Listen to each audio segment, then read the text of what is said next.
الاسلام دین الاسلام اندھیرے چھٹے اجالا ہوا ظلم و ستم کا ازالہ ہوا دین الاسلام دین الاسلام. الحمد للہ رب العالمین والصلاة والسلام علی سید المرسلین اما بعد فاعوذ باللہ من الشیطان الرجیم بسم اللہ الرحمن الرحیم الصلاة والسلام علیک یا رسول اللہ وعلی آلک واصحابک یا حبیب اللہ الصلاة والسلام علیک یا نبی اللہ وعلی آلک واصحابک یا نور اللہ. سرکار دو عالم نور مجسم شاہ بنی آدم رسول محتشم صلی اللہ تعالی علیہ وسلم کا فرمان ہے، جو بندہ مجھ پر درود پاک پڑھنا بھول گیا وہ جنت کا راستہ بھول گیا. صلو علی الحبیب صلی اللہ تعالی علی محمد صلی اللہ تعالی علیہ وسلم. میٹھے میٹھے اسلامی بھائیوں اور مدنی چینل کے ناظرین، گزشتہ سلسلے میں حضرت سیدنا عبداللہ بن زبیر رضی اللہ تعالی عنہ کی خلافت کے بارے میں گفتگو ہوئی تھی. آج انشاءاللہ عبد الملک بن مروان کا جو دور حکومت ہے اور اس کے دور حکومت میں جو اہم واقعات کا ظہور ہوا ان کے بارے میں گفتگو ہوگی. عبد الملک بن مروان چونکہ مروان کا بیٹا ہے تو اس سے پہلے مروان کا ذکر کرتے ہیں کہ یہ مروان کیسا شخص تھا. مروان وہ بدبخت انسان ہے کہ جس کا باپ حکم کو نبی پاک صلی اللہ علیہ وسلم نے مدینہ پاک سے ہی نکال دیا تھا، جنا وطن کر دیا تھا، اور اپنے صحابہ کرام کو بھی اس بات کی وصیت فرمائی تھی کہ اس سے ہمیشہ بچ کر رہنا. چنانچہ حضرت سیدنا صدیق اکبر سیدنا عمر فاروق اعظم رضی اللہ تعالی عنہما کے دور خلافت میں بھی اس کے باپ کو مدینہ میں آنے کی اجازت نہیں تھی.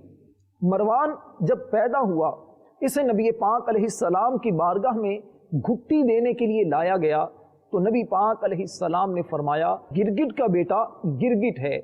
اور سیدہ عائشہ صدیقہ طیبہ طاہرہ رضی اللہ تعالی عنہ فرماتی ہیں کہ مروان اس کے باپ پر نبی پاک علیہ السلام نے لعنت فرمائی تھی، اور مروان چونکہ اپنے باپ حکم کی پشت میں تھا تو لہٰذا یہ بھی لعنت کا مستحق ہے، اس کو بھی اس لعنت سے حصہ ملا ہے. حضرت عبد الرحمن بن ابی بکر رضی اللہ تعالی عنہ، مروان چونکہ حضرت امیر معاویہ رضی اللہ تعالی عنہ کے دور خلافت میں مدینہ پاک کا گورنر تھا. اس مروان نے حضرت عبد الرحمن بن ابی بکر سے کہا کہ آپ ہی وہ انسان ہیں جس کے بارے میں اف لکما ہے، یعنی کہ اپنے ماں باپ کو اذیت نہ دو، اف تک نہ کہو. حضرت عبد الرحمن بن ابی بکر نے فرمایا کہ میں وہ انسان نہیں ہوں. پھر حضرت عبد الرحمن بن ابی بکر حضرت عائشہ کے پاس گئے اور عرض کی کہ آپ بتائیے کہ مروان میرے بارے میں اس طرح کلام کرتا ہے. سیدہ عائشہ صدیقہ طیبہ طاہرہ رضی اللہ تعالی عنہ نے فرمایا کہ مروان ایسی بات کرتا ہے؟ فرمایا کہ مروان تو وہ انسان ہے کہ جو قرآن پاک میں شجرہ خبیثہ کا ذکر ہے، یہ شجرہ خبیثہ سے مراد مروان اور آل مروان ہے. اس کے باپ حکم کا اس میں ذکر ہے. نبی پاک علیہ السلام نے تو اس پر لعنت کی ہے اور اس پر بھی لعنت ہے، اس کے بیٹے پر بھی لعنت ہے. چنانچہ اس مروان کی خصلت کا اس بات سے اندازہ لگایا جا سکتا ہے کہ جس کے بارے میں حضور علیہ السلام فرمائیں کہ یہ گرگٹ کا بیٹا گرگٹ ہے، وہ کیسے اچھا ہو سکتا ہے. یہ وہی مروان ہے کہ جس نے حضرت عثمان غنی رضی اللہ تعالی عنہ کی شہادت میں اہم کردار ادا کیا. جی ہاں، یہ مروان ہی کی خباثت کی وجہ سے سیدنا عثمان غنی رضی اللہ تعالی عنہ شہید ہوئے. مروان کا چونکہ حضرت عثمان غنی سے بہت گہرا تعلق ہے، رشتہ ہے، کیونکہ مروان کا جو باپ حکم یہ حضرت عثمان غنی رضی اللہ تعالی عنہ کا حقیقی چچا ہے. تو اس طرح بنو امیہ میں سے یہ مروان ہے. اس کا شجرہ نسب بھی کچھ اس طرح سے ہے: مروان بن حکم بن ابی العاص بن امیہ بن عبد شمس بن عبد مناف. اس طرح یہ شجرہ اوپر چل کر نبی پاک علیہ السلام سے مل جاتا ہے، کیونکہ یہ بنو امیہ خاندان سے مروان تعلق رکھتا تھا۔ حضرت عثمان غنی رضی اللہ تعالی عنہ کا یہ سگے چچا کا بیٹا تھا، اسی وجہ سے حضرت عثمان غنی رضی اللہ تعالی عنہ نے اپنی بیٹی کا نکاح بھی اس مروان سے کیا تھا۔ مروان بن حکم یہ وہ انسان ہے کہ جس کے دل میں اہل بیت اطہار کی نفرت اور بغض بھرا ہوا تھا۔ یہ بدبخت انسان صبح و شام حضرت علی رضی اللہ تعالی عنہ پر تبرہ کرتا، یعنی ان کو برا بھلا کہا کرتا تھا۔ روایتوں میں آتا ہے کہ سیدنا امام حسن مجتبی رضی اللہ تعالی عنہ کے سامنے بھی مروان برا بھلا کہا کرتا تھا، اور خاص طور پر جب یہ مدینہ پاک کا گورنر تھا تو مسجد نبوی میں جب اس کو گورنر بنا کر بھیجا گیا تو اس وقت بھی یہ حضرت علی رضی اللہ تعالی عنہ کی شان میں بکواس کیا کرتا تھا، لیکن امام حسن رضی اللہ تعالی عنہ نے کبھی بھی اس کے خلاف کارروائی نہیں کی۔ حضرت امام حسن کا یہ تحمل اور قوت برداشت ہی تھا کہ جب امام حسن رضی اللہ تعالی عنہ دنیا سے پردہ فرما کر گئے، جب آپ کا وصال ہوا تو مروان رونے لگ گیا۔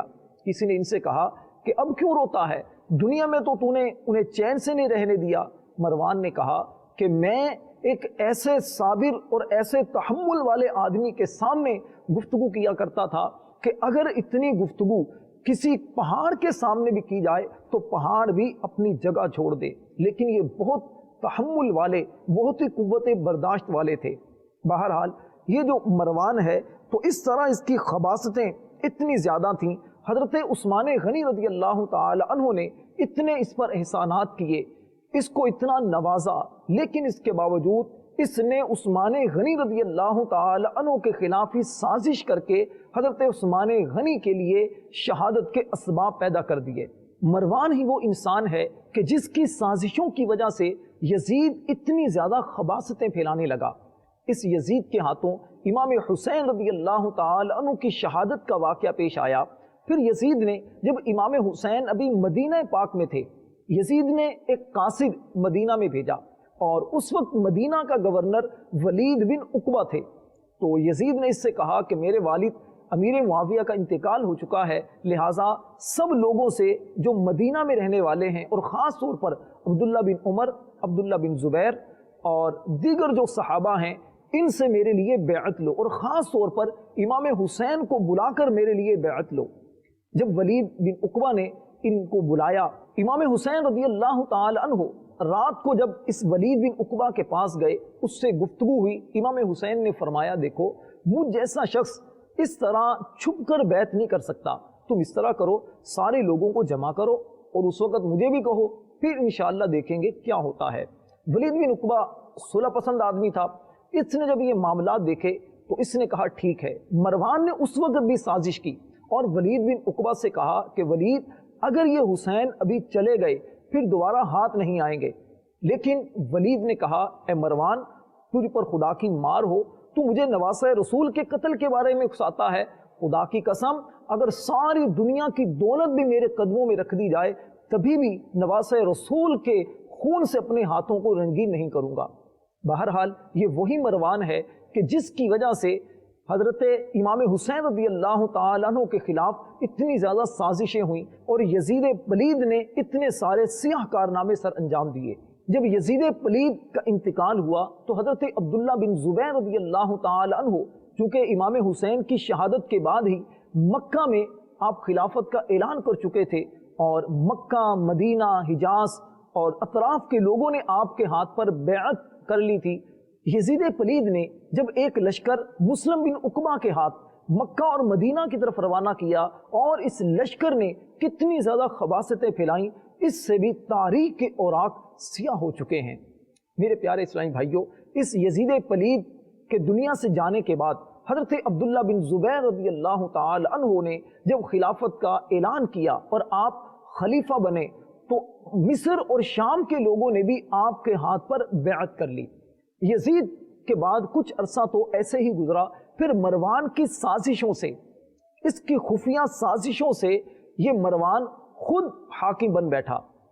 کم و بیش 9 مہینے یہ مروان تخت پر قابض رہا۔ اسی وجہ سے امام زاہبی رحمۃ اللہ علیہ فرماتے ہیں کہ اس مروان کا جو دور خلافت ہے یہ بالکل درست نہیں ہے۔ میٹھے میٹھے اسلامی بھائیوں اور مدنی چینل کے ناظرین، عبد الملک بن مروان اپنے باپ مروان کے حیات میں ہی چونکہ ولی عہد مقرر ہو چکا تھا، سن 65 ہجری میں اس کے باپ مروان کی وفات کے بعد لوگوں نے عبد الملک بن مروان کے ہاتھ پر بیعت کرنا شروع کر دی۔ عبد الملک بن مروان نے سن 73 ہجری میں حضرت عبداللہ بن زبیر رضی اللہ تعالی عنہ کو بالآخر حجاج بن یوسف کے ہاتھوں شہید کروا دیا۔ حجاج بن یوسف یہ وہ انسان ہے کہ جس کو عبد الملک بن مروان نے مکہ اور مدینہ کا گورنر مقرر کیا تھا۔ پہلے کچھ فوجیں اسے دے کر مکہ کی طرف روانہ کیا۔ 6 یا 7 مہینے اس کے لشکر نے مکہ کا محاصرہ کر لیا۔ بالآخر عبداللہ بن زبیر رضی اللہ تعالی عنہ اپنے چند ساتھیوں کے ساتھ آپ جام شہادت نوش فرما گئے۔ میٹھے میٹھے اسلامی بھائیوں، حجاج بن یوسف وہ ظالم انسان ہے کہ جس کے ظلم کی داستانیں بیان کرنا بہت مشکل ہے۔ امام حسن بصری رحمت اللہ علیہ فرماتے ہیں اگر سابقہ امتوں کے سارے ظالموں کو اکٹھا کیا جائے اور اس امت کا حجاج بن یوسف اگر اس کو لے کر آیا جائے تو سب کے ظلموں پر اس کا ظلم بھاری ہوگا۔ حجاج بن یوسف نے مکہ کے اندر جو غلط کارنامے سر انجام دیے، بی بی اسماء رضی اللہ تعالی عنہ حضرت عبداللہ بن زبیر رضی اللہ تعالی عنہ کی والدہ ماجدہ سیدہ عائشہ صدیقہ کی آپ بڑی بہن ہیں، آپ وہ عظیم ہستی ہیں کہ جن کو نبی پاک علیہ السلام نے ذات النطاقین یعنی 2 پٹکوں والی فرمایا، کیونکہ نبی پاک علیہ السلام جب مکے سے ہجرت کر کے مدینہ جا رہے تھے تو انہوں نے نبی پاک علیہ السلام اور اپنے والد سیدنا ابوبکر صدیق کے لیے توشہ دان تیار کیا تھا۔ حجاج بن یوسف نے سیدہ اسماء بنت ابی بکر رضی اللہ تعالی عنہ کے ساتھ بھی بہت برا سلوک کیا۔ آپ چونکہ اس وقت آنکھوں سے نابینا ہو چکی تھی اور بہت بزرگ ہو چکی تھی، لیکن اس بدبخت نے نہ تو ان کی بڑی عمر کا خیال کیا، نہ تو ان کے صحابیہ ہونے کا لحاظ کیا، بلکہ اس نے آپ کے ساتھ بھی بہت برا سلوک کیا۔ اس حجاج بن یوسف نے چونکہ مکہ پر سنگباری کروائی تھی، جس کی وجہ سے خانہ کعبہ بھی کافی حد تک شہید ہو چکا تھا۔ چنانچہ حجاج بن یوسف نے حضرت عبداللہ بن زبیر رضی اللہ تعالی عنہ کو شہید کرنے کے بعد جس حصے کو عبداللہ بن زبیر نے کچھ آگے بڑھایا تھا، یعنی حتیم کو بھی شامل کیا تھا، اس نے اس حصے کو ختم کر کے دوبارہ اسی بنیاد پر خانہ کعبہ کو تعمیر کر دیا۔ آج جو خانہ کعبہ کا جو نقشہ ہمارے سامنے موجود ہے، یہ وہی صورت ہے جو حجاج بن یوسف نے تعمیر کروائی تھی۔ بہرحال اس حجاج بن یوسف کے ظلم کی داستانیں بہت ساری ہیں۔ سیدنا عبداللہ بن عمر رضی اللہ تعالی عنہ وہ عظیم انسان ہیں کہ جن کو جب بھی کسی سنت کا پتہ چلتا تو آپ اس کو کرنے کے لیے تیار ہو جایا کرتے تھے۔ حجاج بن یوسف آپ کا دشمن بن گیا۔ دشمن بننے کی وجہ کیا تھی؟ وجہ یہ تھی کہ عبداللہ بن عمر رضی اللہ تعالی عنہ آپ حق اور سچ بات بیان کرتے تھے۔ حجاج بن یوسف نے بڑے بڑے ظلم کیے، بڑے بڑے لوگوں کو قتل کیا، لیکن آپ کے اوپر اس کی کسی بھی غلط کام کا، کوئی بھی اس کے ظلم کا اثر نہ ہوا۔ آپ حق اور سچ بات اس کے سامنے ہی فرما دیا کرتے تھے۔ چونکہ حجاج بن یوسف عبداللہ بن عمر کو علل اعلان تو شہید نہیں کر سکتا تھا، اس نے ایک شخص کی ڈیوٹی لگائی۔ جب عبداللہ بن عمر رضی اللہ تعالی عنہ آپ خانہ کعبہ کا طواف کر رہے تھے تو ایک شخص نے ان کے پاؤں پر نیزہ مار دیا، جس کے زخم کی وجہ سے عبداللہ ابن عمر رضی اللہ تعالی عنہ کچھ عرصے کے بعد پردہ فرما گئے۔ اس حجاج بن یوسف نے حضرت جابر بن عبداللہ، حضرت انس بن مالک، حضرت سہل بن سعدی رضی اللہ تعالی عنہ کو بھی مدینہ میں بہت زیادہ تنگ کیا۔ اس حجاج بن یوسف نے 73 اور 74 اور 75 سنہ ہجری میں کم و بیش 3 سال مکہ اور مدینہ میں ظلم کا بازار گرم رکھا۔ بالآخر عبد الملک بن مروان کو جب حجاج بن یوسف کی بہت زیادہ شکایات ملی تو عبد الملک بن مروان نے 75 سنہ ہجری میں اس حجاج بن یوسف کو عراق کا گورنر بنا دیا۔ عراق کی گورنری کے دوران اس نے 1,50,000 کم و بیش لوگوں کو شہید کروایا، اور 50,000 لوگ ایسے تھے کہ جو اس کے دور حکومت میں جیلوں کے اندر قید تھے۔ اس سے اندازہ لگائیے حجاج بن یوسف کے مظالم کتنے تھے، اور یہ سارے مظالم میں یقیناً عبد الملک مروان بھی حصہ دار تھا، کیونکہ اسے معلوم تھا کہ حجاج بن یوسف اتنے زیادہ ظلم و ستم کے پہاڑ توڑ رہا ہے۔ میٹھے میٹھے اسلامی بھائیوں اور مدنی چینل کے ناظرین، عبد الملک بن مروان 23 سنہ ہجری میں پیدا ہوا اور اپنے والد مروان کے زندگی میں ہی یہ ولی عہد بن چکا تھا۔ چنانچہ مصعب بن عبداللہ کہتے ہیں کہ اسلام میں سب سے پہلے اسی کا نام عبد الملک رکھا گیا۔ عبد الملک زمانہ خلافت سے پہلے بہت ہی نیک اور متقی انسان تھا۔ مدینہ پاک کے فقہا میں اس کا شمار ہوتا تھا۔ حضرت عبداللہ ابن عمر رضی اللہ تعالی عنہما سے جب پوچھا گیا کہ آپ تو بوڑھے ہو چکے ہیں، اگر آپ کے بعد ہم مسائل پوچھنا چاہیں تو کس سے پوچھیں؟ عبداللہ ابن عمر رضی اللہ تعالی عنہما نے فرمایا کہ مروان کے بیٹے عبد الملک سے پوچھ لیا کرو، کیونکہ یہ بڑا عالم ہے۔ اس سے اندازہ لگائیے کتنا بڑا یہ عالم تھا اور فقیہ تھا اور قرآن سے واقف تھا۔ ام دردہ رضی اللہ تعالی عنہ صحابیہ ہیں، آپ کے پاس عبد الملک بن مروان خلافت سے پہلے آیا کرتا تھا۔ ایک مرتبہ خلافت کے بعد جب آیا تو آپ نے اس سے پوچھا، اے خلیفہ میں نے سنا ہے کہ تم شراب پینے لگ گئے ہو۔ عبد الملک بن مروان کہنے لگا، میں صرف شراب ہی نہیں پیتا بلکہ میں تو خونخوار بھی ہو چکا ہوں۔ تو خلافت کے بعد اتنی زیادہ اس کے اندر تبدیلی آ گئی۔ تبدیلی کیوں نہ آتی؟ یہ اسی مروان کا ہی تو بیٹا تھا کہ جس کے بارے میں نبی پاک علیہ السلام نے فرمایا تھا کہ یہ گرگٹ کا بیٹا گرگٹ ہے، اور اس پر نبی پاک علیہ السلام نے لعنت کی تھی۔ چنانچہ عبد الملک بن مروان کے کارنامے اچھے بھی بہت سارے ہیں، لیکن بہرحال اوورال اگر اس کو دیکھا جائے تو خباثتیں بھی اس کی بہت زیادہ ہیں۔ عبد الملک بن مروان کے بارے میں آتا ہے کہ حضرت ابو ہریرہ رضی اللہ تعالی عنہ نے ایک مرتبہ عبد الملک بن مروان کو دیکھا تو آپ نے فرمایا کہ ان قریب یہ شخص بادشاہ ہوگا۔ میٹھے میٹھے اسلامی بھائیوں، عبد الملک بن مروان یہ وہ انسان ہے کہ جس نے سب سے پہلے مسلمانوں میں اپنا سکہ بنایا اور جاری کیا۔ اس سے پہلے شام، عرب، مصر وغیرہ میں رومیوں کے سکے رائج تھے، عراق میں عموماً ایرانیوں کے سکے رائج تھے، ملک عرب میں نہ تو کوئی چونکہ عظیم الشان سلطنت کا قیام ہوا تھا اور نہ ہی عربی سکے موجود تھے۔ اب جبکہ اسلامی سلطنت قائم ہو کر بہت دور دور پر پھیل چکی تھی تو اتفاقاً عبد الملک بن مروان کو ملک کے شام کے بادشاہ کو ایک خط لکھنا پڑا، اور چونکہ یہ مسلمان تھا، خط کی ابتدا میں اس نے قل هو اللہ شریف لکھی اور نبی پاک علیہ السلام کا نام لکھا، آقا دو عالم علیہ السلام کی تاریخ بھی لکھی، ہجری تاریخ۔ جب اس بادشاہ کے پاس یہ خط پہنچا، شاہ روم نے عبد الملک بن مروان کو خط لکھا اور کہا کہ تم اپنے خطوط کی پیشانی پر اس توحید باری تعالی اور اپنے رسول صلی اللہ علیہ وسلم کا ذکر نہ لکھا کرو، یہ ہم کو ناگوار معلوم ہوتا ہے۔ اگر تم اپنی اس حرکت سے باز نہ آئے تو ہم اپنے سکے تمہارے ملک میں بھیجنا بند کر دیں گے اور ہم ایسے سکے رائج کریں گے، ایسے سکے ہم بنائیں گے، ایسے دینار بنائیں گے کہ جن پر معاذ اللہ ثم معاذ اللہ تمہارے نبی صلی اللہ علیہ وسلم کی توہین لکھی ہوئی ہوگی اور جو تمہیں بے حد ناگوار گزرے گی۔ عبد الملک نے جب یہ خط پڑھا اس سے بہت افسوس ہوا اور یہ پریشان ہو گیا کہ اب کیا کیا جائے۔ اس عبد الملک بن مروان نے خالد بن یزید کو بلایا اور اس سے مشورہ طلب کیا کہ اب بتاؤ کہ ہمیں کیا کریں۔